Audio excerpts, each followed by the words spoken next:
आज Doubtnut app download करें। Doubtnut पर अपने सभी गणित, रसायन विज्ञान, भौतिक विज्ञान और जीव विज्ञान के डाउट्स का करो सफाया। बस प्रश्न की फोटो खींचो, एक ही प्रश्न को क्रॉप करो और तुरंत वीडियो सोल्यूशन पाओ। अभी डाउनलोड करें। सहकारी समिति किस प्रकार जनतांत्रिक एवं धर्मनिरपेक्षता का आदर्श प्रस्तुत करती है। अब हम इसके बारे में विस्तार से जान लेते हैं कि एक सहकारी समिति जो अन्य उपक्रमों की तरह ही होती है, वो जनतांत्रिक एवं धर्मनिरपेक्षता का आदर्श किस प्रकार से प्रस्तुत करती है। तो सबसे पहले किसी भी सहकारी समिति में जो उसका सदस्य बनना और सहकारी समिति से बाहर निकलना जो उसके सदस्य होते हैं उसका स्वैच्छिक होता है। जब चाहे वो सदस्य है वो सहकारी समिति का सदस्य बन सकता है और जब चाहे वो बाहर निकल सकता है। तो सबसे पहला हमारा क्या हो गया, किसी भी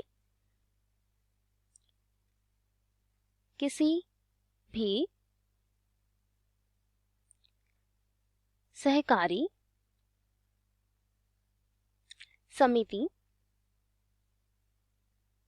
समिति में सदस्य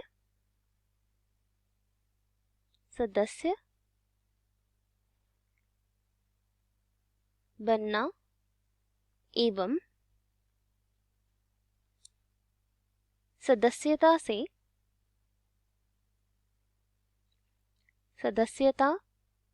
से त्याग पत्र देना स्वैच्छिक होता है। जो व्यक्ति जब चाहे वो इस संस्था में, इस सहकारी समिति में जुड़ सकता है और वहां से निकल भी सकता है। इसी प्रकार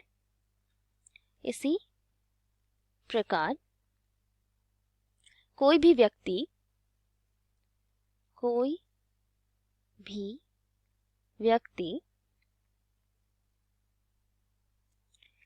चाहे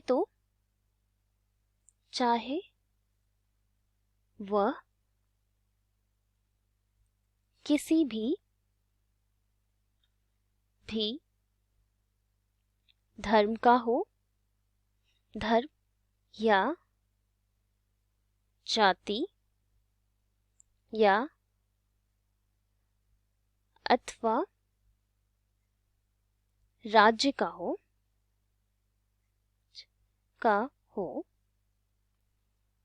वो क्या कर सकता है, इसमें सदस्य बन सकता है। इसमें सदस्य बन सकता है।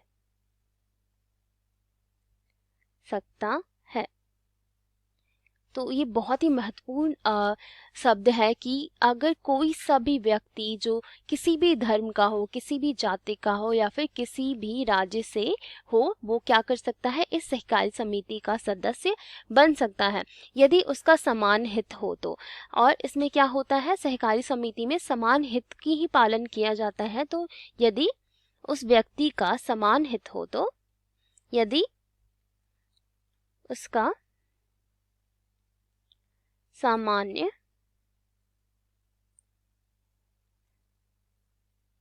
हित हो तो वह इन समिति का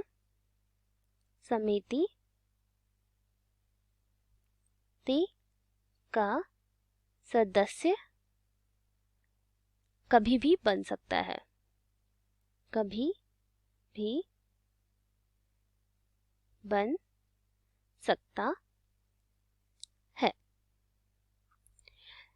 अगर उसका सामान्य हित हो तो वो कभी भी सदस्य बन सकता है इन सहकारी समितियों में। अब हम आगे जान लेते हैं कि सहकारी समितियों का प्रबंध समितियों के सदस्यों द्वारा ही किया जाता है। जितना भी प्रबंधन होता है वो किसके द्वारा किया जाता है, सहकारी समिति के सदस्यों द्वारा ही किया जाता है, तथा उसके जितने भी हमारे कार्य समिति होते हैं उनके द्वारा ही कार्य किए जाता है। तो हम ये भी इसमें भी देख लेते हैं, सहकारी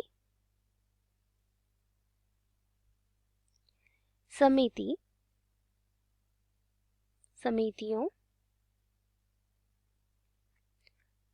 का प्रबंधन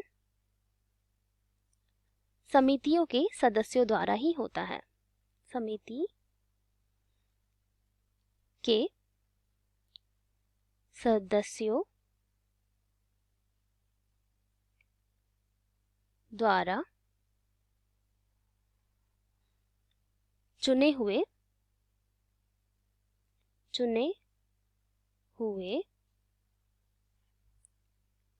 सदस्य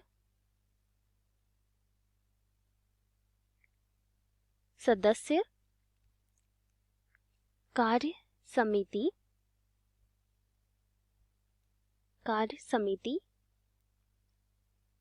करते हैं।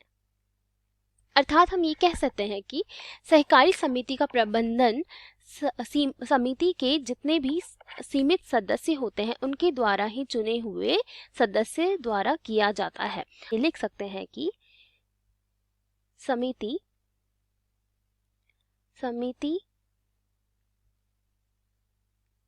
के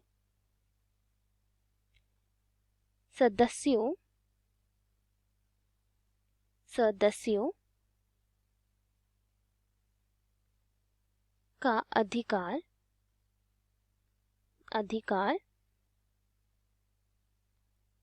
एक समान होता है। इसके साथ ही एक सदस्य केवल एक मताधिकार का प्रयोग कर सकता है और इसमें क्या होता है, एक सदस्य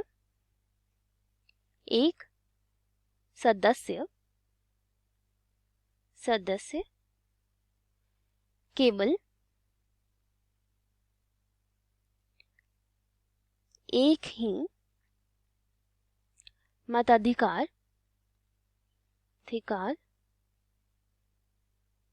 का प्रयोग कर सकता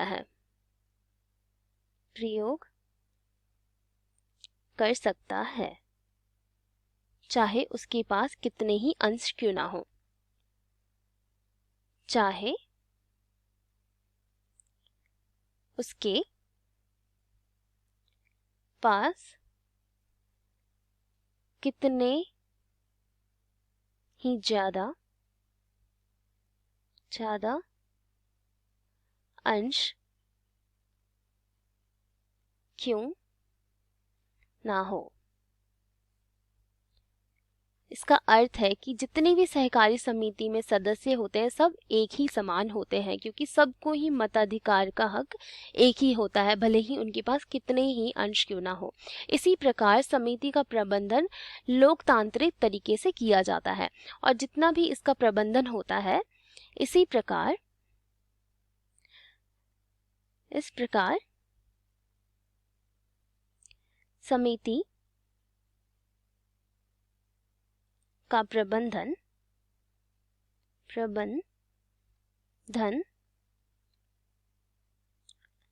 लोकतांत्रिक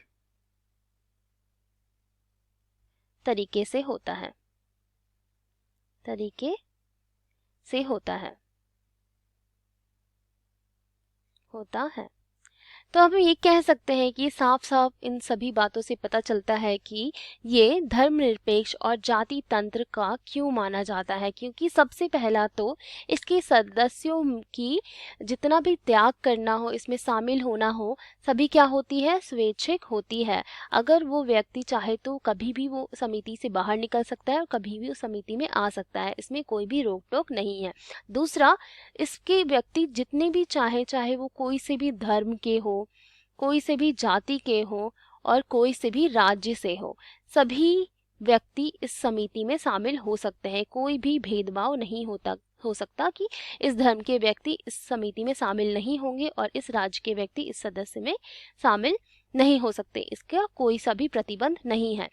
और दूसरा ये है कि इसमें सभी के सामान्य हित का सुविधा किया जाता है। जितने भी सदस्य होते हैं उनके सभी के समान हितों का पालन किया जाता है और सभी के समान हितों का ही देखरेख होता है। और इसके साथ ही हम क्या कह सकते हैं कि इसमें जितना भी चयन होता है, जितने भी अधिकारियों का चयन होता है, वो सभी के समान अधिकारों द्वारा ही होता है। इसके सदस्यों में समान अधिकार होते हैं, सबके एक ही समान के अधिकार होते हैं। और इसके साथ ही हम ये भी जानते हैं कि इनका जितना भी मताधिकार का हक होता है, वो सभी एक एक व्यक्ति को एक एक मताधिकार का अधिकार होता है, मत देने का अधिकार होता है, चाहे उस व्यक्ति के पास कितना भी क्या हो, ज़्यादा अंश हो, लेकिन वो क्या करेगा, एक ही मत देगा। ठीक है। और इसी प्रकार इसका जो प्रबंधन होता है वो एक लोकतांत्रिक तरीके से किया जाता है। तो जितने भी इसमें कार्य होते हैं ना, वो सभी से मिलजुल के, मिल बांट के और अच्छी तरीके से किया करते हैं। इसलिए हम ये कह सकते हैं कि ये एक ऐसा संगठन है, सहकारी समिति, जो धर्मनिरपेक्षता तथा जाति जनतंत्र प्रस्तुत करता है। कक्षा 6वीं से 12वीं से लेकर नीट, IIT, JEE वो एडवांस के लेवल तक 1 करोड़ से ज्यादा छात्रों का भरोसा। आज ही डाउनलोड करें डाउटनेट ऐप या व्हाट्सएप करें अपने सारे डाउट्स 8400 400 400 पर।